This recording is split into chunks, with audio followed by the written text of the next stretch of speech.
Assalamualaikum warahmatullahi wabarakatuh dan salam sejahtera murid-murid tingkatan 1 SMK Bandar Bukit Kayu Hitam. Okey, baik, insya-Allah hari ini kita akan teruskan sesi PDPR kita untuk bab baru iaitu persamaan linear bab 6 dan kamu boleh rujuk di muka surat 124 di mana kita akan fokus kepada 6.1 iaitu persamaan linear dalam satu pemboleh ubah. Okey, jadi boleh ambil buku teks dan juga rujuk di muka surat 124. Okey, baik murid, kita tengok di muka surat tersebut. Okey, persamaan linear dalam satu pemboleh ubah. Dan persoalan yang ditanya di atas tu iaitu apakah persamaan linear dalam satu pemboleh ubah? Benda apa ni? Okey, dan juga untuk standard pembelajaran kita, kita akan mengenal pasti persamaan linear dalam satu pemboleh ubah dan menghuraikan ciri-ciri persamaan tersebut. Maka bila kita dah kenal persamaan tu, yang mana satu ungkapan, yang mana satu persamaan linear, jadi kita mudah untuk kita menghuraikan ciri-ciri persamaan tersebut. Okey, kita tengok pada gambar rajahnya. Okey, gambar rajah A dan gambar rajah B. Okey, kalau kita tengok sepintas lalu, dia merupakan gambar rajah wang ringgit Malaysia lah.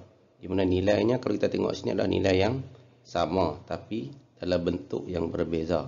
Di mana rajah A, kalau kita tengok di sini rajah A.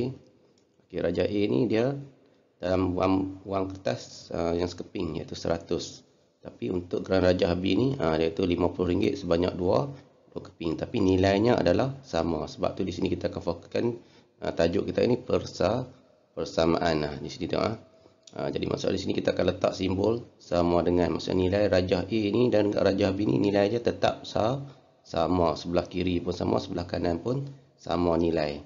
Jadi hari ini kita akan belajar macam mana kita nak letakkan sama dengan ni dalam ungkapan algebra kita. Yang kita dah belajar baru-baru ni.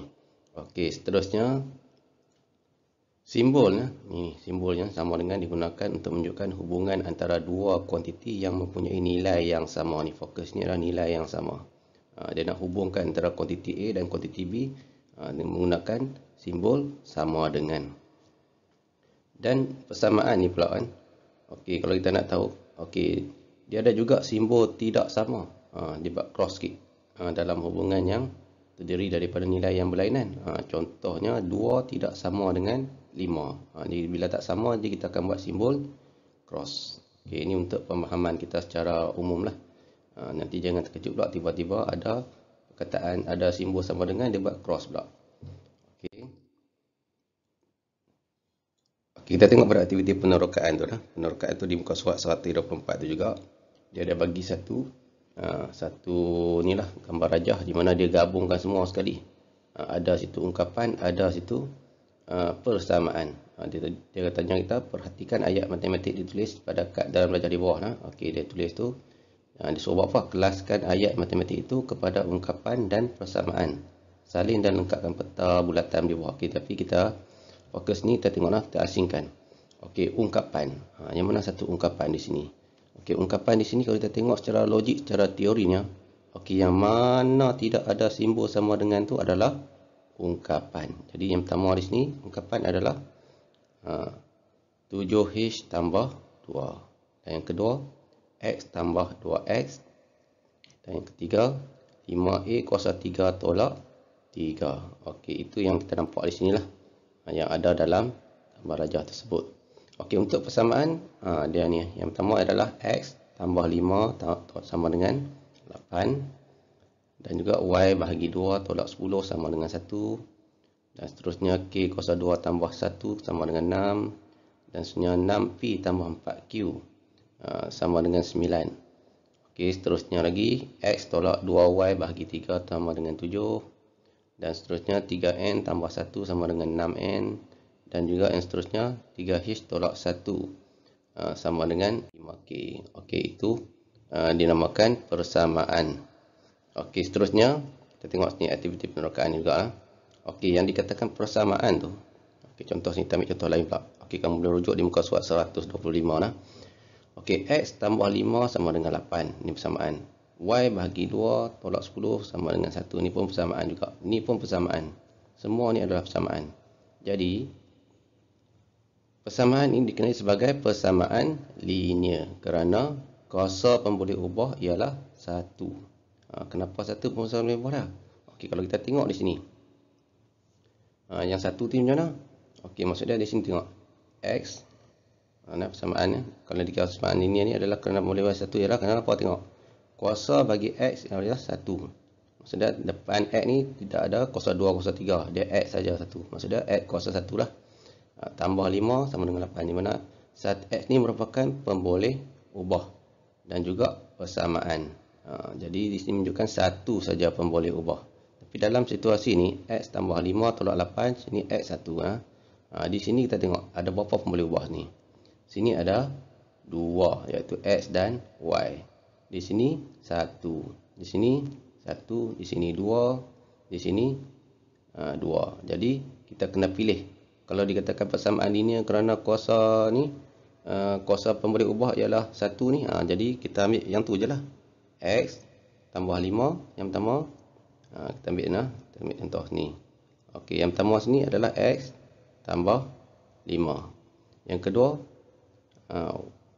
Y bahagi 2 tambah tolak 10 tambah 1. Okey, yang ketiga yang ni lah. Sebab apa saya kata yang ni adalah pemboleh ubah satu, kuasa pemboleh ubah dia adalah 1 je.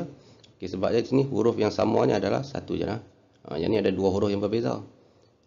Untuk kamu kena tengok ni, yang ni 2 huruf yang berbeza ni maksud dia dia persamaan juga, tapi dia bukan pemboleh ubah yang 1 lah.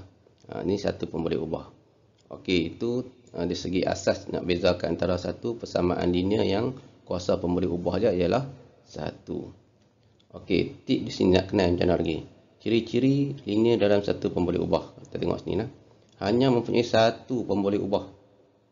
Dan kuasa pemboleh ubahnya pula adalah 1. Ni tip dia lah. Kita kena faham. Nak kenali dia punya persamaan linear ni. Dia linear ni maksud dia straight. Garisan dia kalau kita buat dalam graf dia akan nampak straight line. Sama ada dia menaik atau menurun ataupun mengufuk ataupun dia mencancang. Okey.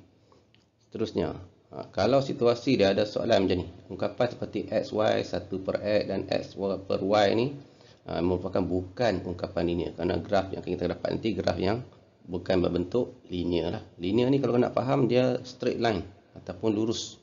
Itu cara mudah dia lah. Okey. Terusnya kita tengok pada contoh nombor 1. Terangkan sama ada persamaan yang berikut ialah persamaan linear dalam satu pemboleh ubah ataupun bukan. Ini kita nak tengok topik kita ni lah. Nak kenal pasti dah, kenal pasti dah. Nak hurai pula lagi. Okey, macam mana nak hurai? Kita tengok yang pertama, A. Ya, kenapa dia dikatakan ya sebagai persamaan? Sebab apa? Kerana persamaan ini mempunyai satu pemboleh ubah. Kalau kita tengok di sini 3X tambah 2 sama dengan 5. X ni huruf F saja yang ada sini. Dia satu pemboleh ubah, betul lah. Dan kuasa bagi X pula, X ni lepas tu dia tak ada kuasa 2 ke kuasa 3. Jadi jawapan dia adalah ya lah. Jadi untuk jawapan A, ya, kerana persamaan ini mempunyai satu pemboleh ubah X dan kuasa pemboleh ubah X dia ialah 1. Okey, untuk soalan B, bukan. Kenapa? Kenapa bukan? Sebab kerana persamaan ini mempunyai dua pemboleh ubah iaitu P dan Q. Ni ada P, ada Q. Jadi dia bukan persamaan linear lah. Okey, dan dia persamaan tapi dia bukan persamaan linear. Okey, tengok yang C. Yang C, ya. Kerana persamaan ini mempunyai satu pemboleh ubah K dan kuasa K ialah 1. Di sini tengok K, di sini pun ada K. Walaupun K ni ada 2 tapi nilai dia kita ambil 1 je lah sebab dia tidak ada kuasa yang lain. Tapi kalau K yang belah sini ada kuasa 2, dia bukan persamaan linear. Dia hanya persamaan saja nah. Okey, seterusnya yang D, yang terakhir kita hari ini, bukan. Kerana apa? Kerana kuasa tertinggi bagi pemboleh ubah Y ialah kuasa 2. Sini dia ada kuasa 2. Sini tak ada. Jadi maksudnya sini dia persamaan tapi dia bukan persamaan linear. Okey, jadi selesai untuk kita pada hari ini. Macam mana kita nak kenal pasti persamaan linear dalam satu pemboleh ubah dan menghuraikan. Ini maksudnya huraikan. Kalau suruh huraikan, kamu kena hurai macam ni pasal apa? Kalau dia tanya kelaskan, kamu kelaskan lah.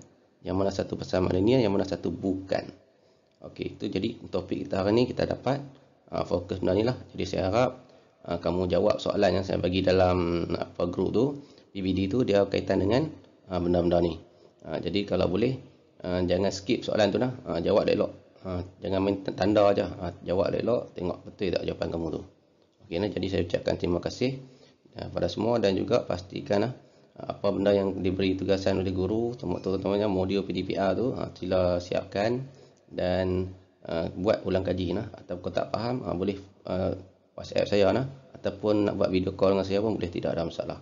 Jadi sekian saja, saya ucapkan terima kasih. Sekian, wabillahi taufiq wa hidayah. Wassalamualaikum warahmatullahi wabarakatuh.